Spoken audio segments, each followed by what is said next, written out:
નમસ્કાર દર્શક મિત્રો, તિલોક સત્તા શોમાં આપનું સ્વાગત છે। ગોંડલમાં રાજકુમાર જાટના કેસ મામલે હજુ પણ વિવાદ શાંત નથી થયો। જ્યાં એક તરફ ગોંડલ માર્કેટિંગ યાર્ડ ખાતે રાજસ્થાની જાટ સમાજના લોકો એકઠા થયા હતા અને ત્યાં રાજસ્થાની જાટ સમાજના વેપારીઓ દ્વારા રાજકુમારને શ્રદ્ધાંજલિ આપવામાં આવી હતી, જેમાં યુવકની આત્માની શાંતિ માટે 2 મિનિટનું મૌન રાખીને શ્રદ્ધાંજલિ પાઠવવામાં આવી હતી।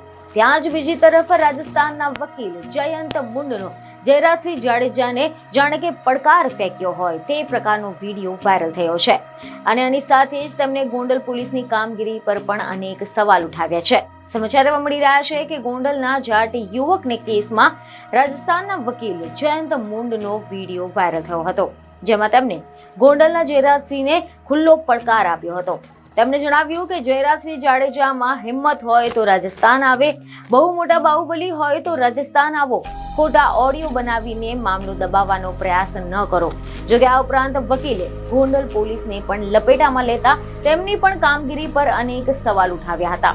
મહત્વનું છે કે ગોંડલમાં તાજેતરમાં જ રાજકુમાર જાટના કેસમાં તેના પિતાએ પૂર્વ ધારાસભ્ય જયરાજસિંહ જાડેજાના ઘરે તેને માર્યાનો આરોપ લગાવવામાં આવ્યો છે। ત્યાં જ બીજી તરફ પોલીસે આ ઘટનાને હિટ એન્ડ રનની ઘટના ગણાવી હતી, જેથી હવે આ મામલો લોકસભામાં પણ ગુંજ્યો છે અને રાજસ્થાનના સાંસદે આ ઘટનાની તપાસ CBIને સોંપવાની માંગ કરી છે।